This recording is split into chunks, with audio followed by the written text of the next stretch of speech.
देखिए, अगर आप ये देखें, कोई ये नई बात नहीं है। राष्ट्रीय लोकदल और समाजवादी पार्टी का गठबंधन लगभग तय है। उसी को एक मूर्त रूप देने के लिए दोनों नेताओं की बैठक आज लखनऊ में चल रही है। और 2 दिन पहले ही हमारी जो है जयंत चौधरी से बात हुई थी और लगभग 35 से 40 सीटों पे लगभग सहमति बन गई है। उसमें कुछ 3-4 सीटें ऐसी हैं कि जिन पे दोनों की दावेदारी है, दोनों उसमें दावा कर रहे हैं। कुछ ऐसी सीटें हैं मुजफ्फरनगर डिस्ट्रिक्ट में, तो उस पे जयंत चाहते हैं कि उनके लोग खड़े हों। उसी की सहमति बनाने के लिए एक मैराथन मीटिंग चल रही है और मुझे आशा है कि आज शाम तक सहमति बन जाएगी। जी, यानी केपी मलिक जी, सवाल सिर्फ 3 से 4 सीटों को लेकर अटका हुआ है। जी बिल्कुल। देखिए, 3 से 4 सीटें ऐसी हैं कि जिस पर दोनों अपनी दावेदारी कर रहे हैं। उनको लगता है, समाजवादी पार्टी के जो कार्यकर्ता हैं, लोकल वहाँ के नेता हैं, उनको लगता है कि उनका दावा उस सीट पर बनता है। क्योंकि अगर आप मुजफ्फरनगर में कुछ सीटें देखें कि वहाँ पे समाजवादी पार्टी को लगता है कि उनका स्ट्रॉन्ग है, लेकिन राष्ट्रीय लोकदल का एरिया है तो राष्ट्रीय लोकदल को लगता है कि उनका मजबूत है। अब जैसे थाना भवन वाली सीट की बात करें तो वो लगभग मुसलमान कैंडिडेट वहाँ पे मुफीद रहता है, तो इसलिए उस पर समाजवादी पार्टी भी दावा कर रही है। एक बुढ़ाना सीट है मुजफ्फरनगर में, उस सीट पर समाजवादी पार्टी दावा कर रही है।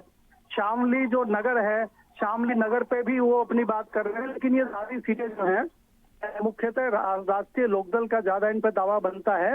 इसी तरह से मथुरा में एक आध सीट पे बातचीत हो रही है, तो मुझे लग रहा है आज मामला सुलझ जाएगा। ये कोई बहुत बड़ी बात मेरे हिसाब से नहीं है। यानी लोकसभा में जो सीटें उन्हें दी गई थी, उन्हीं लोकसभा सीट में कुछ विधानसभा सीटों पर मामला अटका हुआ, जैसे कि आप बुढ़ाना बता रहे हैं, शामली नगर बता रहे हैं और मथुरा की एक सीट का आप जिक्र कर रहे हैं।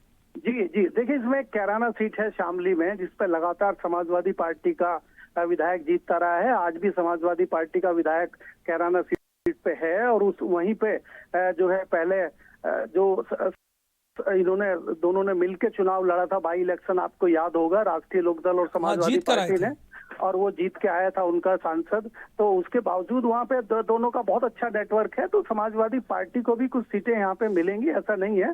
तो मुझे लगता है कि एक आम सहमति आज बन जानी चाहिए। जी, केपी मलिक जी, तकरीबन कितने सीटों पर सहमति बनेगी? देखिए, 3 से 4 सीट तो फंसी है, आप 35 से 40 का जिक्र कर रहे थे। देखिए, इसमें क्या था कि जो लगभग 40-42 सीटें हैं, पहले तो हालांकि ज्यादा सीटें राष्ट्रीय लोकदल मांग रहा था, लेकिन 40 से 42 सीटों पे बात बन गई थी। तो अभी उसी में चल रहा है कि मेरा मानना यह है कि 38 सीट के लगभग राष्ट्रीय लोकदल को समाजवादी पार्टी की तरफ से मिलना चाहिए। और उसमें कुछ हो सकता है, 1-2 सीटों पे ऐसा हो जाए कि समाजवादी पार्टी चाहे कि सीट अगर वो राष्ट्रीय लोकदल समाजवादी को नहीं दे रहा है तो उसके सिंबल पे समाजवादी पार्टी के कुछ कैंडिडेट लड़ जाएं। इस तरह की भी सहमति बनने की आशंका मुझे है, लेकिन मुझे पूरा विश्वास है कि समाधान कुछ न कुछ जल्दी ही निकलेगा। क्योंकि पिछले दिनों आपने देखा है कि जिस तरह से भारतीय जनता पार्टी बैकफुट पे आई है, प्रधानमंत्री ने किसानों के बिल वापस लिए हैं, तो उससे कहीं न कहीं मोरल बढ़ा है राष्ट्रीय लोकदल का भी और समाजवादी पार्टी का भी।